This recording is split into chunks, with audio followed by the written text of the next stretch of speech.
Hey,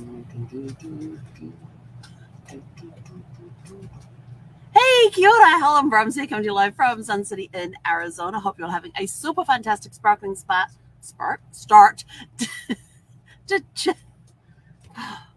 Hope you're having a super fantastic sparkling start to Tune Up Tuesday. Sorry, I got a little distracted about how curly my hair is this morning.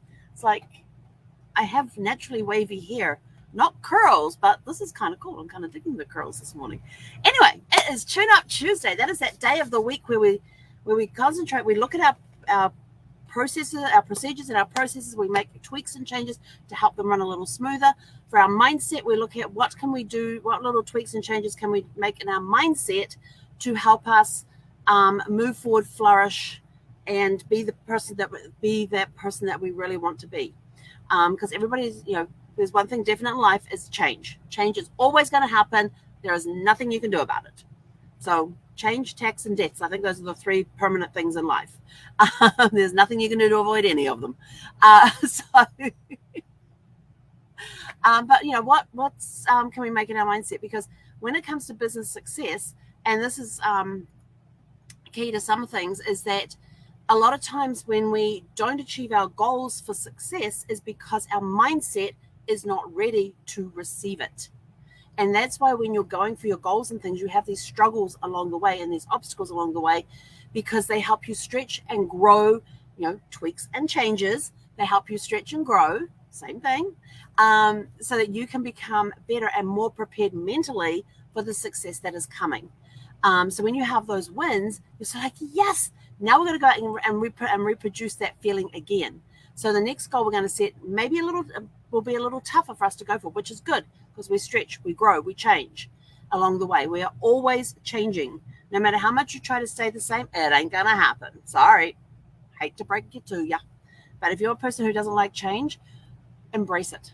That's all I can tell you is embrace it. I love change because with change, when I change the way I do things, when I make tweaks and changes to my mindset, with my routines and everything else, with my daily methods of operation, when I make those tweaks and changes to make it better, then I know that I am improving myself. And it doesn't have to be a giant leap. It could just be a baby step. Remember those little baby steps? It could just take little baby steps. It doesn't matter if you put a foot take a half step, as long as you keep moving forward. That's what matters, is that you keep moving forward. Because when you stand, think about going uphill, because a lot of challenges in life, when you're doing those obstacles and stuff, you're actually going uphill against things.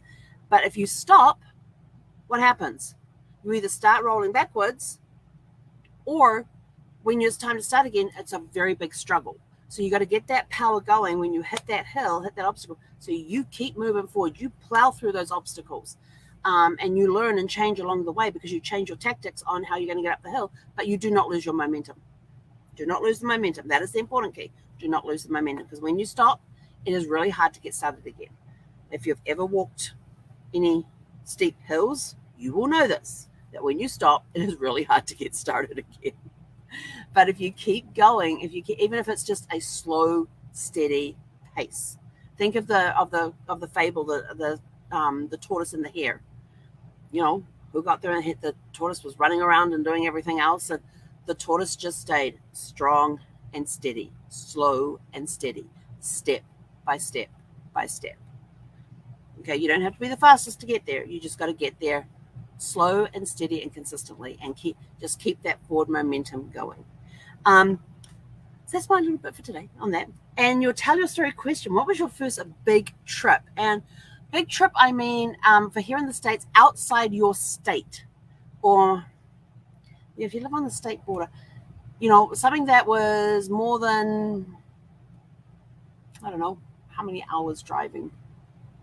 More than a 10-hour drive. No, that's even too small. Yeah, first big trip will be going halfway across the states. If you're in the US, halfway across the states. If you go internationally, then that's definitely a big trip. In New Zealand, my first big trip was going to Australia, because I'd been all over New Zealand at that point with my parents, taking us on different vacations and everything to different parts of New Zealand. We got to see a lot of New Zealand with my parents. But my first big trip would be when I hopped on a plane for my first international flight and headed over to Australia for a weekend. We had a weekend in Sydney, which was awesome. We had dinner in the big tower up there that's got the rotating restaurant.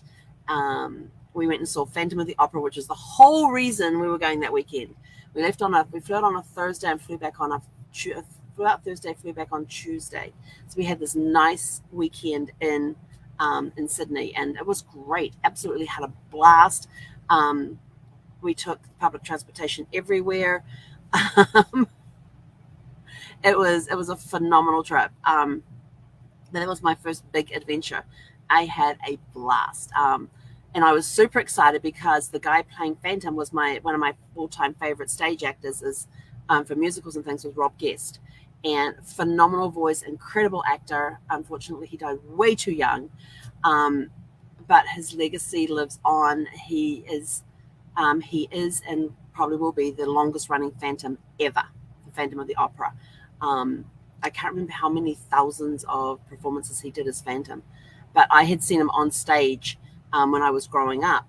And he was in Joseph the Amazing Technicolor Dreamcoat, another one called Half a Sixpence, and absolutely loved watching him. And then got to see him on a few TV series, and he kind of disappeared. And then he came back in Les Mis as the main character in Les Mis, played that for a long time, and then got picked to be Phantom in Sydney. And he was there for I can't remember how many years, 12 years or something.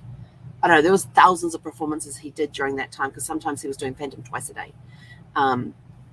But yeah, incredible actor. So I was super excited to see him on stage, because we did that in it was in the 1990s, and I hadn't seen him on stage since 77 or 78. So it had been a long time since I'd seen him on stage. And I remember going into that theater, and they had the whole entryway of the theater all decked out in these huge oil paintings of different scenes from the musical and things. And the theater had this old theater feel to it. And then when you got inside, there's the big chandelier. Well, actually, the chandelier comes up later. But there was just this presence. There was just this ambiance that they had somehow created, that you were back in the period in which this musical took place. It was just the whole ambiance of the theater that they had somehow created that. And of course, when they and there's one particular scene there where they tell the people to lock the doors, don't let anybody get out, and you hear this clang coming from behind you, and you're like, oh crap, I'm stuck in here with this guy. I'm stuck in here with the Phantom. Oh crap, what am I going to do? It really did send a shockwave and a panic through you, because of how they had it set up and the whole ambience that they had created within the theater to give you the feeling that you were back in that time period when it took place. So it was amazing. That weekend we also got to we did the hop on hop off bus. We also did the hop on hop off ferry. They had a ferry that would go around ferries that would go around Sydney Harbour, and a new one would come past every 30 minutes, I think it was. And so we ended up at the Taronga Zoo, which has a phenomenal view looking back over the central business district of Sydney. Where else did we get off on that one? We got off on another couple of places as well. And we didn't end at where we picked the ferry up from, which was near the Opera House. We had actually got off at the stop before that and ended up walking our way back into Sydney. And we did a lot of walking that weekend. And we stayed in this tiny, it's got to be the tiniest hotel room I have ever stayed in. You came in, there was a bathroom, which was not that big. It had a shower, no bathtub. There was a shower, a toilet, and hand basin in there. So it was a very tiny room. Then you go into the main part of the thing, and it was big enough to have a queen size bed in there. And it wasn't even wide enough. So it tells you how long the bathroom was. It was wide enough to have a queen size bed and a one bedside table, which also had a little mini refrigerator underneath it as well. There was no bedside table on the other side, on one side of it, because that's where you walked in. And there was this little desk. It was tiny. It was this tiniest cramped room I have ever stayed in. It was hot as heck in there. The AC wasn't working. But it was a phenomenal weekend of that. And I'd already developed that love of travel from my parents with all the trips that they took us on. But that lit the international bug, that trip. So that was my first major trip, big trip out of town, out of New Zealand. So what was your first big trip? make it so it's big. It's just going out of the state. Yeah. Now, if you live in the middle of Texas and you're heading and you go out of state, then I can get that one. Texas is big. And the same with Alaska. Mind you, Alaska, you're going to be taking a big trip to go anywhere anyway. That's not in Alaska. And Hawaii, another one, big trip is going anywhere that's not amongst the islands. So, what was your first big trip that you did? Where did you go? What did you do? Think about that and share your stories with us. But that's it. I'm out of time. I'm out of here. I got to go do some work. Have a super fantastic sparkling rest of your Tune-Up Tuesday, and we will catch you guys around 6 p.m. this evening. So have a super fantastic sparkling day. Hei konara.